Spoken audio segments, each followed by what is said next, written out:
My name? Emily Davis. I'm 21, fresh out of culinary school, diving headfirst into the bustling world of my parents' coffee shop. It's a cozy corner of our town, brimming with regulars who have become like family. The shop? It's my parents' pride and joy.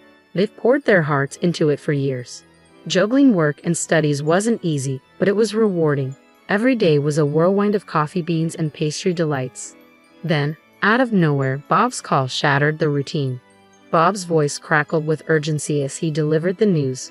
My wife had an accident. It sent a shiver down our spines, filling the air with concern. Though the specifics eluded us, the gravity of the situation was clear. Without hesitation, we agreed to care for his children while he tended to his wife at the hospital. They were still tender souls, craving comfort amidst the chaos. Bob arrived at the coffee shop with his children in tow, their faces a mix of confusion and worry. I opened my arms to them, offering solace in the familiar warmth of our shop. Hours later, another call came, this time with a lighter tone. While my sister-in-law was out of immediate danger, her injury required rest. Bob entrusted us with the care of his little ones a while longer, a responsibility we embraced without hesitation. I was caught in a quandary. Between running the coffee shop with my parents and being an employee there myself, juggling childcare every day seemed untenable. After much deliberation, my parents and I reached a compromise. I'd step in for about 2 weeks. Initially, I fretted over my ability to care for my nieces and nephew adequately, but they surprised me, swiftly melting any doubts with their easygoing demeanor. Even in moments of uncertainty, my mother's unwavering support buoyed me. As the weeks rolled by, our routine settled into a comfortable rhythm. Then, just as normalcy began to return, Bob's call shattered the peace once more. His words weighed heavily. My wife's still not herself. Would you mind helping out with the kids when she needs a hand? Caught off guard, I wrestled with the request, but the thought of my nieces and nephew needing care nudged me towards a decision. I can manage on occasion, I finally conceded. Soon enough, a message arrived from my sister-in-law. Could you watch the kids tomorrow? With a resigned nod, I replied, of course. The day my sister-in-law sought my aid, I embarked on a whirlwind of responsibilities. Mornings meant ferrying my nephews to kindergarten, followed by afternoons of tending to them at home. Mom popped in from time to time, offering her reassurance. Evenings saw us immersed in the bedtime routine, eagerly awaiting Bob's arrival. With a sigh of relief, I handed over dinner, courtesy of Mom, as Bob collected the children, grateful for the respite. Despite the exhaustion and doubts creeping in, abandoning Bob's family was never an option. Both Mom and I rallied, doing what we could to ease their burden. Then, like deja vu, another message from my sister-in-law arrived. Could you lend a hand with the kids again? The cycle repeated, just as before. In the morning, I set off to collect the children, making my way to the familiar grounds of the kindergarten. The teachers greeted me warmly, smoothing the drop-off process. With cheerful farewells, the boys bounded off to join their peers, leaving me to assist at the cafe my parents managed. Time flew by, and soon it was time to retrieve the children once more. Dad's reminder snapped me into action, and I hurriedly made my exit from the cafe. Arriving at the kindergarten, I found a small crowd already gathered. Amidst the chatter, a voice called out, "Emily." I spun around to find myself face to face with a familiar figure from my school days. Ashley. The surprise painted across my features mirrored hers. It was an unexpected reunion indeed. "Long time no see," she exclaimed, her smile infectious. It turned out her child was also enrolled at the same kindergarten as my nephews. Though eager to catch up, the bustling atmosphere wasn't conducive to lingering conversations. We swiftly exchanged contact details before parting ways. The following day brought a pleasant surprise. Ashley appeared at the cafe during my shift. Sensing the opportunity, my parents graciously encouraged us to take a breather from our duties and catch up when the rush subsided. I gladly seized the chance to reconnect with Ashley. Ashley's fondness for our cafe warmed my heart, yet her demeanor shifted suddenly, as if a weighty memory had resurfaced. "By the way, I spotted your nephew's mom the other day," she disclosed, her tone serious. I was taken aback by the unexpected turn in conversation, simply nodding in response. "Really?" "Yeah, I didn't approach her, but I've spoken to her before, so I'm certain it was her." "But there's something—" Ashley hesitated, searching for the right words. Intrigued, I encouraged her to continue. What she revealed left me stunned. and it seemed my mom had overheard Ashley's revelation, our eyes locked in silent understanding. After Ashley departed, I turned to Mom, eager to hear her thoughts on the matter. "We'll keep an eye on things for a bit longer," Mom suggested, and I nodded in agreement. But then, out of the blue, my phone rang, flashing Bob's name. I couldn't answer right away, and by the time I noticed the missed calls, I was already calling him back. "What's going on?" I asked, confusion lacing my tone. What happened?" Bob's voice burned with restrained frustration. As he recounted the situation, anger simmered beneath his words. It turned out he'd returned home to retrieve something forgotten, only to find the kids alone in a supposedly empty house. Shock gripped me at the gravity of his story. Yet amidst it all, I couldn't shake the question. Why was I the target of his fury? My inquiry seemed to stoke Bob's anger even further. Bob's accusation hit me like a punch to the gut, leaving me speechless. Yet amidst the shock, I found the strength to defend myself.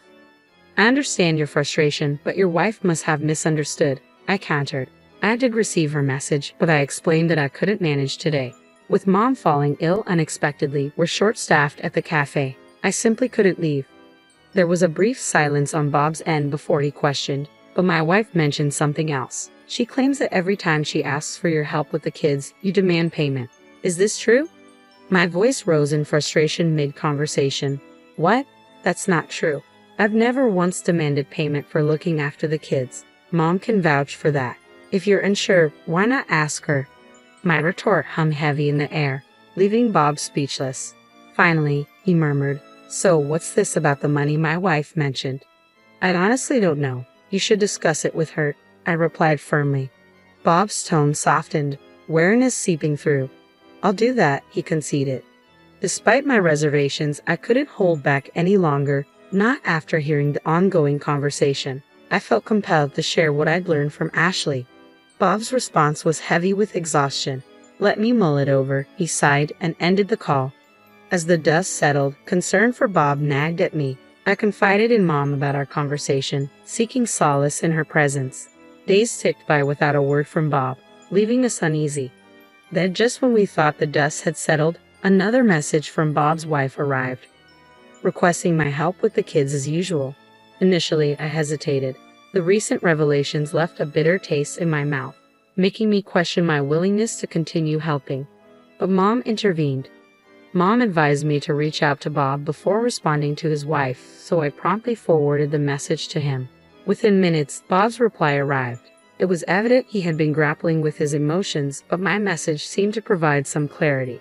With Bob's feelings in mind, I responded to his wife with a simple okay and proceeded to collect the kids as usual. After dropping the children off at kindergarten, I made a crucial call. Hanging up, I steeled myself for what lay ahead. Everything was set in motion. Upon arriving at the cafe, I found Bob already there, his face etched with tension. It was a stark departure from his usual demeanor, leaving me uncertain of how to approach him. But before I could ponder further, Mom stepped forward. "I'll handle the kids," she assured Bob, her tone firm yet comforting. "You need to focus on resolving things with your wife. Emily, I'm trusting you." Bob's reaction to Mom's words was palpable as he nodded in acknowledgement. Returning the nod, I affirmed, "Okay, I'm on my way." We made our way to Bob's house together, a silent understanding passing between us. Pausing at the doorstep, Bob fumbled with his keys, his hands trembling slightly. I chose to overlook it, respecting his need for composure. Inside, the muffled voices of my sister-in-law and a few other women drifted through the air. Bob unlocked the door with shaky hands, pushing it open slowly as we entered with utmost care, hoping not to disturb the conversation. Their chatter became clearer as we ventured further into the house. "How's your foot holding up?" My sister-in-law's voice floated into the hallway, responding to a query. "It's getting better, nearly healed," came the reassuring reply. Oh, realization dawned on me.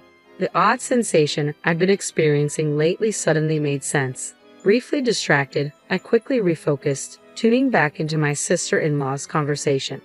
"But once my foot's back to normal, Bob will start expecting me to pitch in more, and I won't get to relax like I do now." "Ah, yes, your sister-in-law and her parents have been a huge help with the kids, haven't they? You're really fortunate." "Absolutely," came the response, tinged with sarcasm. "It's a real stroke of luck to have Emily. the perpetually single and unemployed homebody, always at our beck and call. My sister-in-law's words ignited a simmering fury within me. I'd harbored suspicions of exploitation, but her callous attitude still caught me off guard. As anger surged through my veins, I could no longer contain it. With a burst of indignation, I flung open the door to the living room and strode in, my sister-in-law's startled expression meeting my gaze. I fixed her with a steely glare, the words tumbling from my lips like hot coals. Yes, I may not be married, and I may reside at home, but I'm far from idle. Our assistance was extended in good faith, believing you were genuinely in need, not to facilitate your leisure. I hadn't anticipated such a callous response from my sister-in-law. Instead of addressing her attitude, she seemed more concerned about my unexpected presence and how I gained entry into the house. "Why are you here? How did you get in?" she questioned, her tone devoid of warmth. A tap on my shoulder drew my attention, and I stepped back to reveal Bob standing behind me. As her gaze shifted to him, her eyes widened in surprise. Bob's voice, colder than mine, sliced through the tension. "I let us in. You've been deceiving me all along. You're despicable. You've been pocketing the money I gave you for your own use instead of giving it to Emily, haven't you?" My sister-in-law's complexion paled as Bob confronted her. Sensing the tension, I approached her friends, signaling that it was time to depart. With awkward expressions, they filed out of the room, leaving behind a palpable air of discomfort. Among them, Senior Ashley caught my eye as she left. She had encountered my sister-in-law before and seemed troubled by her recent behavior. Our unexpected encounter sparked a conversation, and Ashley offered her assistance in resolving the situation. Once the room emptied, my sister-in-law's tears began to flow as she opened up. In summary, she explained that since the birth of their second child, managing childcare had become increasingly challenging. Bob's demanding work schedule left her overwhelmed with household duties.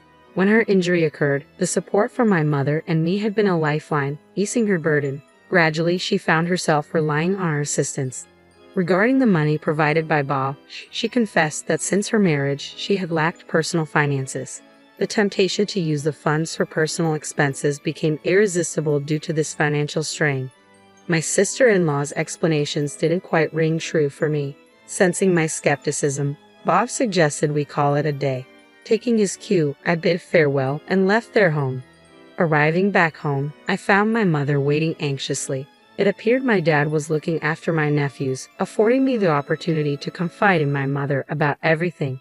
Her expression turned thoughtful as I recounted the events. "I see. It sounds like a matter they need to sort out," she remarked, before turning her attention back to my nephews. I followed suit, joining them as they greeted me with wide smiles and called out, "Aunt Emily." Despite the whirlwind of emotions swirling within me, I made a conscious effort to mask them, focusing instead on engaging with my nephews. Several hours later, Bob returned home, announcing that he would spend the night at our parents' house. My mother, seemingly grasping Bob's intentions, simply nodded in acknowledgement. After tucking his children into bed, Bob sat down with our parents and me to explain his decision. "I won't pursue a divorce this time," he began, "but if the same mistakes are repeated, I'll have to reconsider. Emily, Mom, I'm sorry for the turmoil this has caused you both." "It's all right, Bob, but are you certain about this decision?" I inquired, concern evident in my voice. Bob nodded solemnly. "Yes, after speaking with my wife, I realized I bear some responsibility as well. We've agreed to give our marriage another chance." Curious about Bob's revelation, I prodded him for clarification. He confessed, "I've been consumed by work, neglecting my wife's needs, and leaving the parenting solely to her. It's clear now that I've placed undue stress on her and been unfair to our children. I should have prioritized spending quality time with them." As Bob spoke, a whirlwind of emotions swept through me, yet Mom's response brought clarity to the situation. "I understand," she said, her tone thoughtful. "While forgiving may be challenging from a personal standpoint, as a wife and mother, I empathize with the complexities of your decision. If this is what you've both agreed upon, I won't stand in your way. Just ensure you keep your private matters private this time." Bob nodded in acknowledgement, a flicker of apprehension crossing his face as he bit his lip. Since then, neither Bob nor my sister-in-law have made any requests of me. In fact, I haven't crossed paths with her at all. It's likely uncomfortable for her to confront me, and while Dad's frustration simmers over her lack of apology, I find solace in the absence of awkward encounters. When I shared my reluctance with Bob, he assured me, "I understand. I'll do my best to minimize any chance encounters between you two." Thanks to his efforts, my routine gradually regained its familiar rhythm. At the chime of the doorbell, I turned only to find Bob standing there with my nephews in tow. Releasing Bob's hand, the kids darted toward me, their voices ringing out joyfully, calling my name. "Aunt Emily!" My nephews' cheerful voices rang out as they rushed into my arms. With a warm smile, I embraced them, relishing their affection. As the kids chatted with my parents over slices of cake, Bob leaned in, his voice low and earnest. He confided that while my sister-in-law was remorseful, she harbored reservations about the children's fondness for me, preferring they avoid seeing me. Hearing this, I couldn't help but feel a twinge of resentment towards her. After all, she had brought this upon herself. Though I knew there might come a time when I have to confront her again, for now, the wounds of the past remained fresh. It seemed unlikely that I would soon forget what my sister-in-law had put me through.